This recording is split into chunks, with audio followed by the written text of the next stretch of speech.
Lebanon में pager और walkie talkie में हुए विस्फोटों ने सुरक्षा एजेंसियों को चिंता में डाल दिया है। जानकार इसे सप्लाई चेन अटैक बता रहे हैं। उनका कहना है कि बहुत से उपकरण आउटसोर्स किए जाते हैं या विदेशों से मंगाए जाते हैं। ऐसे में आसानी से कोई भी साजिश कर मैन्युफैक्चरिंग या सप्लाई लेवल पर इस तरह के विस्फोटक को प्लांट करवाकर बड़ी घटना को अंजाम दे सकता है। इसे रोक पाना बड़ी चुनौती है।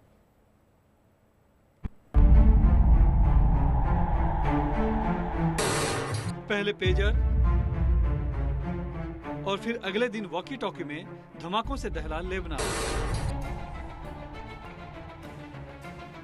सभी विस्फोट आतंकी संगठन हिजबुल्लाह के लोगों के पेजर और वॉकी टॉकी में, इसलिए शक किया जा रहा है कि इसके पीछे इजराइल का हाथ हो सकता है। लेकिन जो सबसे बड़ा सवाल है वो ये कि कैसे कोई किसी के पेजर या वॉकी टॉकी में धमाका कर सकता है। ये जानने के लिए हम पहुंचे रेडियो फ्रिक्वेंसी और साइबर एक्सपर्ट अंकुर पुराणिक के पास। अंकुर पुराणिक के मुताबिक एक तरीका तो मोबाइल में मालवेयर के जरिए लिथियम बैटरी को ओवरहीट कराकर उसमें धमाका कराया जा सकता, लेकिन लेबनान में जो हुआ है वो बारूद का विस्फोट बताया गया है। सवाल है कैसे। अंकुर बताते हैं कि मैन्युफैक्चरिंग, सप्लाई चेन या फिर मेंटेनेंस के दौरान पेजर या वॉकी टॉकी में बारूद और डेटोनेटर प्लांट कराया जा सकता है। अभी ये इतना बड़े स्केल पे किया है, यही माइक्रो स्केल पर अंदर वॉकी टॉकी के बिठाया जा सकता है। तो इसमें अगर ये माइक्रो स्केल पर अंदर बिठाया जाता है और उसको वो पर्टिकुलर कोड जो है वो कोड अगर उसके ऊपर हम ट्रांसमिट करते हैं वो फ्रीक्वेंसी के ऊपर, तो उसका जो रिसीवर है स्पेशली बनाया हुआ उसके अंदर, तो वो कोड आने पर वो उसको समझ में आता है कि मुझे आगे डेटोनेटर जो है उसको एक्टिवेट करना है। और जब डेटोनेटर एक्टिवेट होता है तो ये कनेक्टेड होता है अंदर के एक्सप्लोजिव को, and then there is a massive blast and it takes only few seconds. हमें दिखाने के लिए एक वॉकी टॉकी में तार के जरिए बैटरी, चिप, रिले और पटाखा जोड़ा गया और फिर उसी वॉकी टॉकी से बात भी की।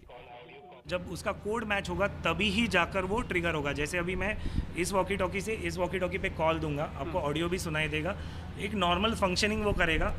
एक्सप्लोजिव एक्टिवेट नहीं होगा बिकॉज मैं एक्सप्लोजिव सब लगने के बाद भी जी कनेक्टेड है, अभी लाइव है, पूरा लाइव है, लेकिन ये एक्टिवेट नहीं होगा। मैं अभी कॉल दूंगा, test call 1 2 3 4 5 5 4 3 2 1 test call, audio copy, normal काम कर रहा है, audio copy 1 2 3 4 5 test call view to AXN calling and standing by. यानी एकदम नॉर्मल काम कर रहा है ये पूरा, बिल्कुल नॉर्मल काम कर रहा है। जिसके हाथ में होगा उसे पता नहीं कि इसमें कुछ हो सकता है। जी जी, तो ये नॉर्मल फंक्शन करेगा, जो यूज़र है उसके लिए भी ये नॉर्मल फंक्शन करेगा तब तक जब तक मैं वो कोड को ट्रांसमिट नहीं करता हूँ। तो जब मैं वो कोड वॉकी टॉकी से पंच करूँगा तभी जाकर ये सिस्टम जो है एक्टिवेट होकर ये एक्सप्लोजिव जो है वो ब्लास्ट होगा। यानी इस्तेमाल करने वालों को पता भी नहीं चलता कि वो एक जिंदा बम लेकर चल रहा है। जिस दिन और जिस समय ब्लास्ट करना हो उस दिन पहले से फीड कमांड देकर आसानी से धमाका कराया जा सकता है।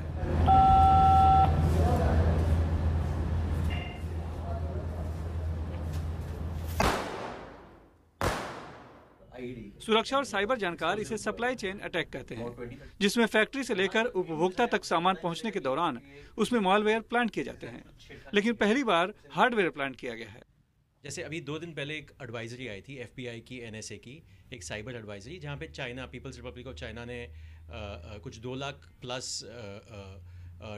IoT डिवाइसेस को उन्होंने, उसमें मैलवेयर है। तो हमने अब तक जो देखा था कि मास मैलवेयर बेस्ड अटैक्स थे, और ये होता कैसे है कि सप्लाई चेन अटैक अगर देखे जाए तो आप मैन्युफैक्चरिंग असेंबली देखो, वहाँ से लेके पूरे डिस्ट्रीब्यूटर, रिटेलर और कंज्यूमर तक काफ़ी ऐसी लोकेशंस है, जगहें हैं जहाँ पे लूप होल्स हो सकते हैं, जहाँ पे आप मैलवेयर का पेलोड इंसर्ट कर सकते हो। तो अब तक तो हमने मैलवेयर का सुना था, लेकिन ये पहली बार हमने सुना है कि इसमें हार्डवेयर बेस्ड एक्सप्लोजिव इंसर्शन हुआ है पेलोड का। तो ये बहुत डेंजरस चीज़ है, क्योंकि इससे अब क्या होगा कि आगे बढ़ के जो एडवर्सरी नेशंस है वो भी ये असैसिनेशन अटेम्प्ट्स का स्टार्ट कर सकती हैं शायद। अभी तक किसी का ख्याल भी नहीं आया था कि ये भी हो सकता है। तो अब जो एग्जिस्टिंग इक्विपमेंट है सरकार ने उनको भी शायद हो सकता है चेक करवाएं, और आगे जो इस तरह के ऑर्डर दिए जाएंगे तो किस कंपनी को, भरोसे वाली को दिए जा रहे हैं, नहीं दिए जा रहे, नंबर 1। नंबर 2, जब वो फैक्ट्री से निकले और बायर के हाथ में पहुंचे तब तक जो पूरा उसका ट्रैकिंग है वो भी शायद सरकारें उसके ऊपर करना शुरू करेंगी, क्योंकि अदरवाइज सप्लाई चेन में ये कहीं भी कॉम्प्रोमाइज़ हो गया तो यही खतरा किसी भी सरकार के लिए पैदा हो सकता है। लेबनान में जो पेजर फटे हैं वो मई महीने में लिए गए थे, लेकिन धमाके अब हुए हैं। मतलब उसमें भरे बारूद स्लीपर सेल की तरह थे। यानी सुरक्षा एजेंसियों के लिए इस तरह की साजिश रोकने की नई चुनौती खड़ी हो गई है। मुंबई से कैमरामैन प्रवीण रोहित के साथ सुनील सिंह, एनडीटीवी इंडिया के लिए।